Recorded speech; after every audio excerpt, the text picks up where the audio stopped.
This is Professor Golestane.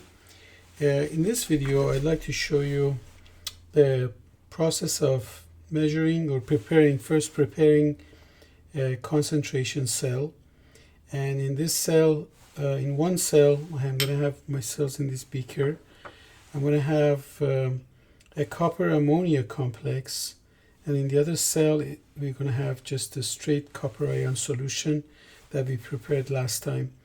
And there will be a concentration difference between copper ions, so we'll be registering a potential and we'll be recording it.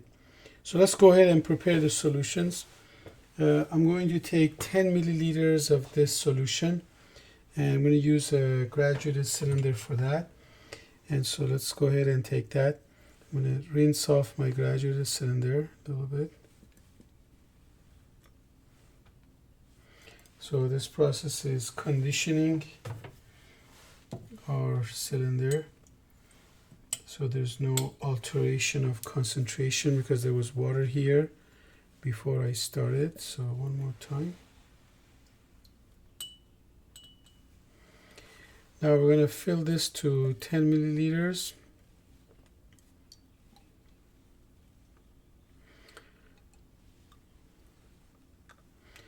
Now I'm going to transfer the 10 milliliter to a larger graduated cylinder. So this is actually for the reason that I will be performing a dilution on this. So I'm going to transfer everything to here. So this cylinder, actually I need to dry it a little bit to make sure there's no water here. So I'm going to be transferring my 10 milliliter to this cylinder, and then after that I'm going to dilute it down with 40 milliliters of water, and once it's diluted I'll transfer it to one of the beakers. So this one is just a diluted version of the same solution. So 10 milliliters of this solution transferred here.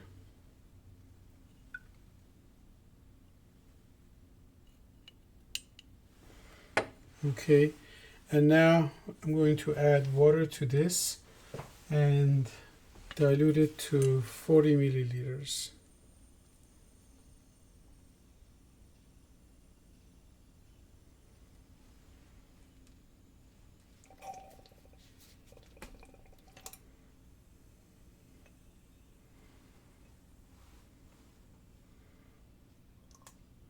So we call this a 10-40 dilution.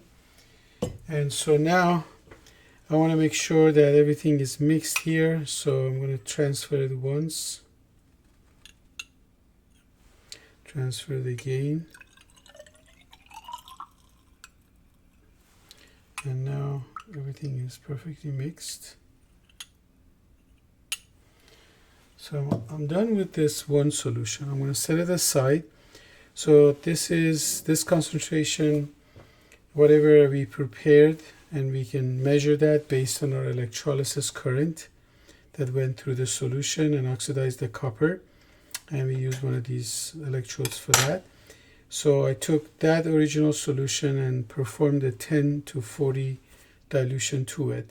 So that's this solution that we're setting aside, and there's going to be a copper electrode in it as well.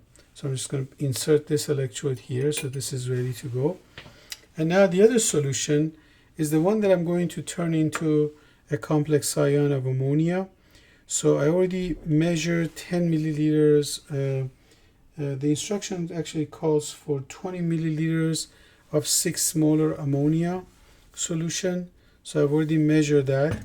So there's my 20 ml. So I'm going to take the same amount of copper that I took, which is 10 ml, and I already have another one. I could use this same grad cylinder. Oh no, I'm going to rinse it.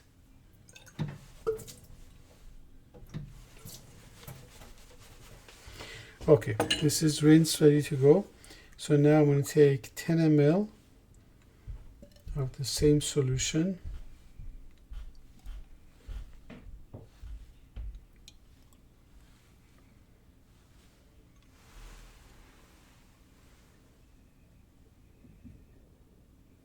Okay, and I'll transfer it over here. I'm going to be adding water anyway, so I don't need to dry it.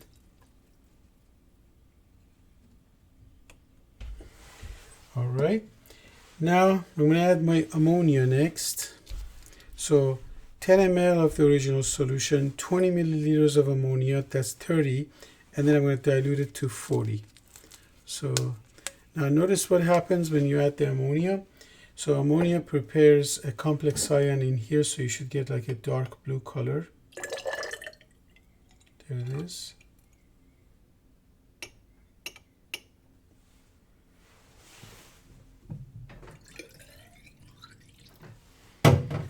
So there is my ammonia with copper.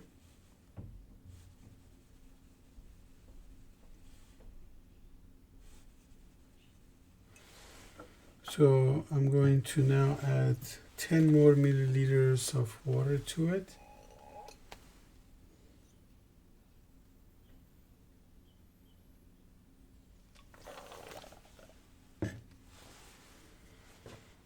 So let's see what we get.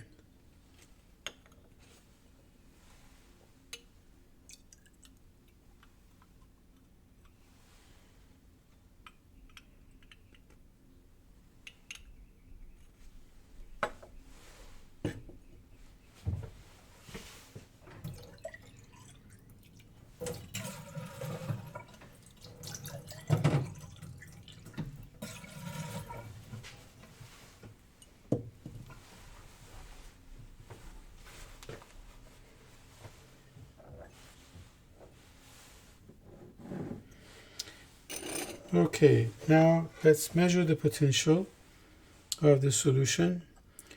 So this solution is milky bluish color, and one reason that's milky blue, actually this the only reason, is that we have magnesium. Remember, we had the magnesium sulfate electrolyte, so magnesium precipitates out in the presence of the hydroxide environment of ammonia. So I'm going to still measure the potential, so it's very likely that I still have, because I have the color of my complex ion, which is a dark blue color. So let's see what potential we record here. So I'm going to put my other electrode here, and I'm going to insert my salt bridge. So let's go ahead and connect the voltmeter to the whole setup. So there is my voltmeter set on voltage.